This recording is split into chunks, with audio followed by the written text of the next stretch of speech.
Hey guys, Kurgan here. So, a few weeks ago, I made a video titled The Secret Pay to Win Boxes. And what it was about, there was some RNG boxes that were added to the cash shop, and I felt like they were pay to win, and also that NCSoft had purposely been secretive about them, hence the title. And the video got quite a lot of views relatively for my channel. But something that surprised me is that there are a high amount of dislikes compared to the amount of likes on the video. And reading through the comments, it seemed like people had two main issues with the video. First off, they felt that the boxes weren't pay to win. And secondly, there was like the argument that the game is free to play. Therefore, NCSoft have to somehow make money from the game, and therefore it makes it fair game for them to add RNG boxes.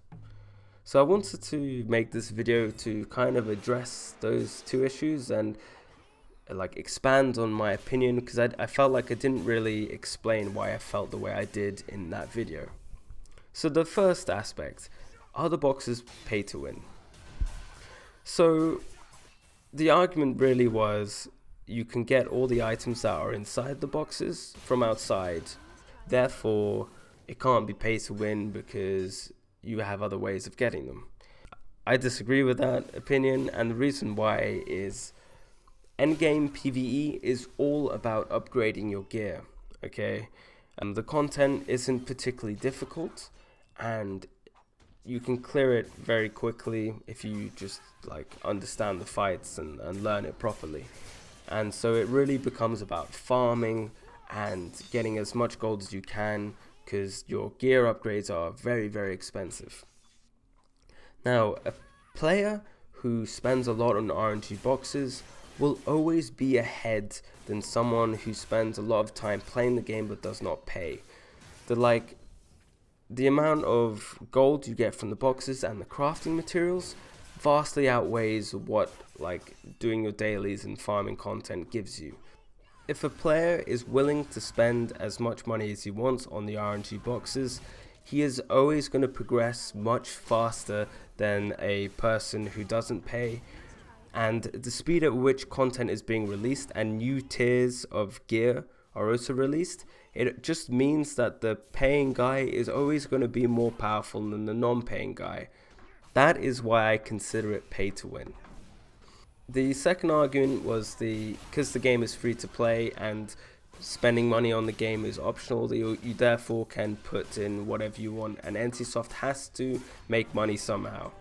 So first off, let's not pretend that NCSoft chose free to play for the goodness of its customers, okay? They chose free to play because they believed they would make the most amount of money from that type of monetization.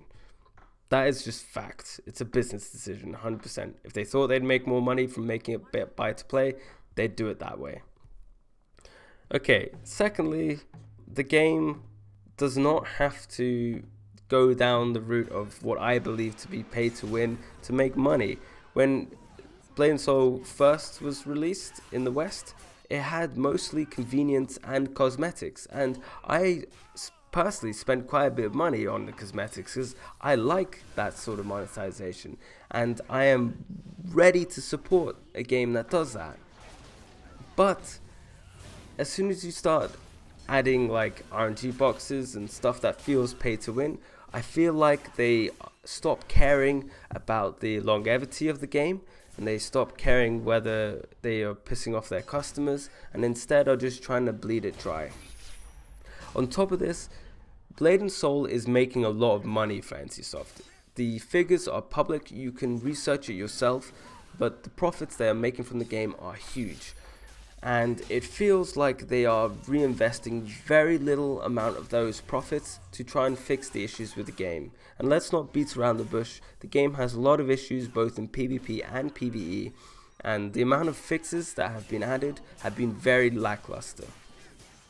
So to summarize, my point is that with these RNG boxes being added to the cash shop and the game still having all these problems, on top of the fact that the game is clearly making a lot of money, it is It really feels that NCSoft are just treating the game as a cash cow, and they don't care if they bleed it dry and the game dies.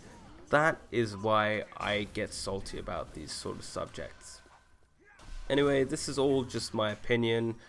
I understand if people disagree with me. I just really felt that I needed to make this video to better explain my point of view on the matter. But I won't be making any more videos about sort of the pay to win debate with Blade and Soul. So yeah. Anyway, thank you for watching, and I'll see you guys in the next video.